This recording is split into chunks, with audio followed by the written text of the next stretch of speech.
Assalamualaikum warahmatullahi wabarakatuh. Jumpa kembali dengan Bunda Mumpuni, SLC Pro Parent dalam Bunda Berkisah. Apa kabarnya semuanya? Kali ini diiringi dengan hujan rintik-rintik di tempat Bunda ya. Baik, kali ini Bunda akan membacakan kisah para tokoh pembela.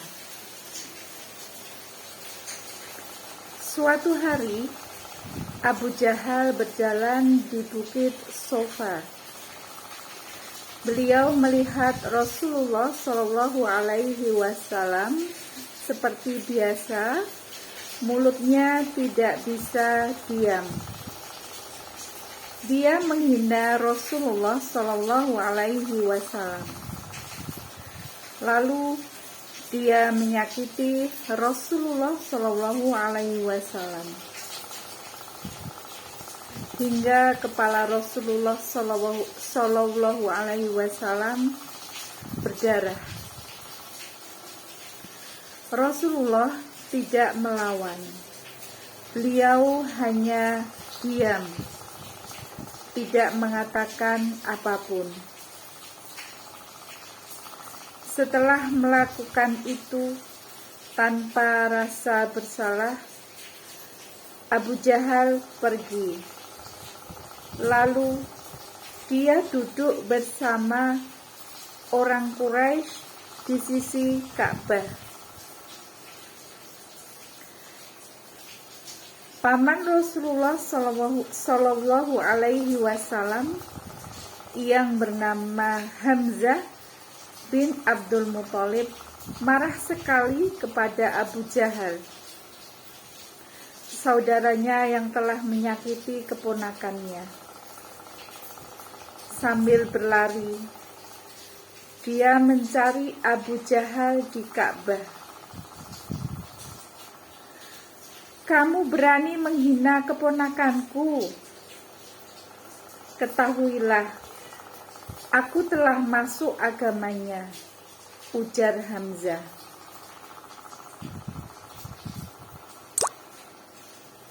Secepat kilat, Hamzah memukulkan busur panah ke Abu Jahal.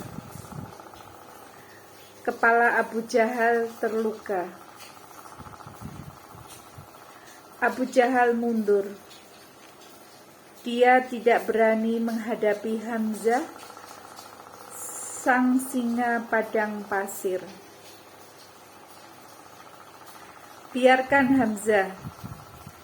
Memang aku telah memaki keponakannya dengan perkataan yang buruk,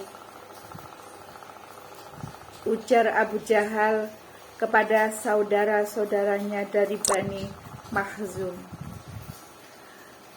Abu Jahal kemudian menjauh dari Hamzah.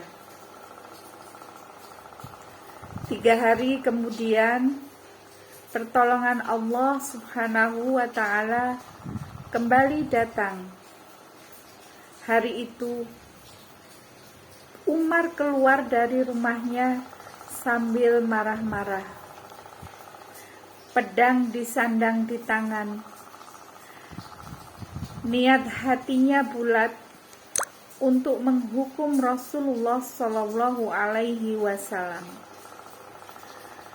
Di tengah jalan, dia bertemu seseorang. Hendak kemana, wahai Umar? Saya akan membunuh Muhammad, ucap Umar lantang.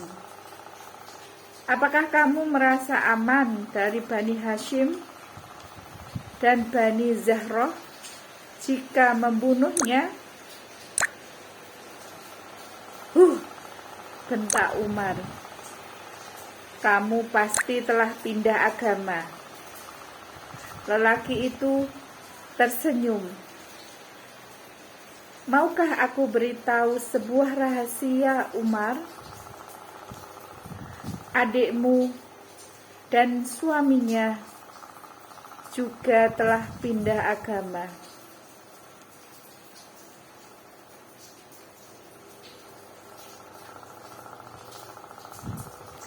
Mendengar hal itu, Umar semakin marah. Kakinya mengentak. Dia bergegas menuju rumah adiknya yang bernama Fatimah. Di sana, adiknya tengah belajar Al-Quran bersama Khobab bin Al-Arad. Umar mendengar suara bacaan mereka.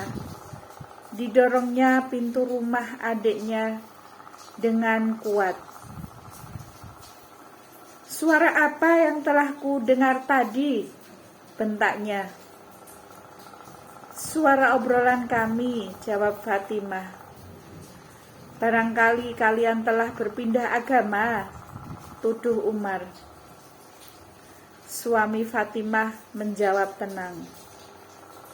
"Umar, bagaimana pendapatmu jika kebenaran ada pada selain agamamu?" Umar marah. Adik iparnya itu dipukulnya. Fatimah menolong suaminya, tapi malah terkena pukulan Umar.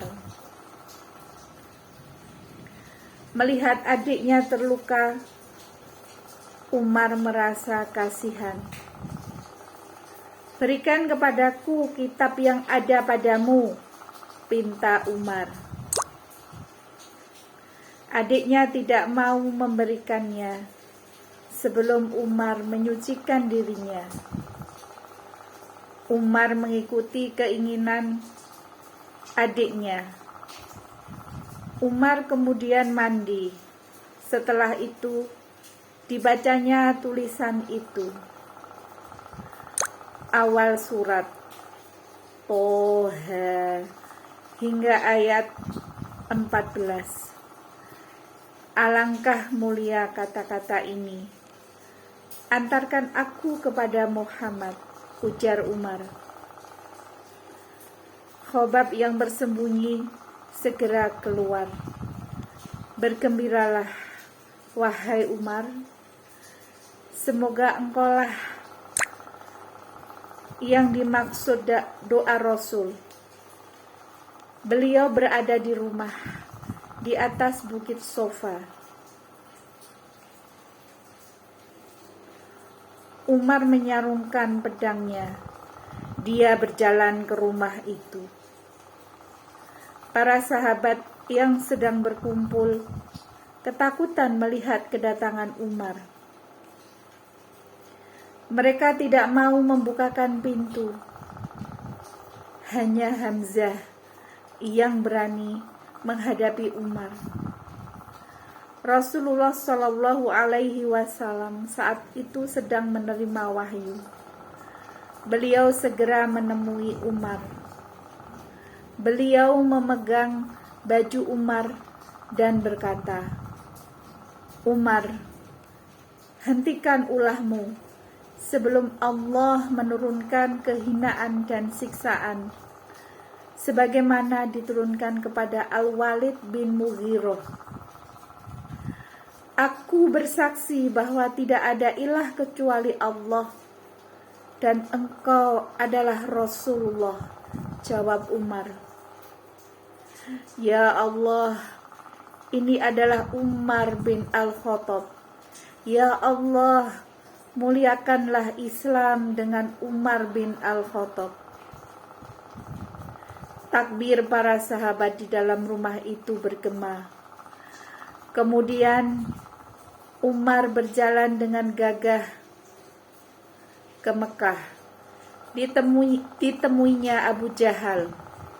Dikabarkannya berita keislamannya. Abu Jahal tidak berani melakukan apapun.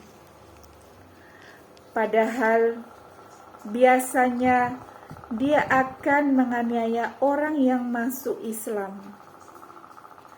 Keislaman Hamzah, sang singa padang pasir, dan Umar bin Al-Khattab yang pemberani membawa ketakutan bagi kaum musyrik penyembah berhala. Apa yang akan dilakukan kaum musyrik selanjutnya? Baik, untuk Bunda berkisah kali ini saya cukupkan sekian. Kita bertemu kembali dengan kisah-kisah selanjutnya.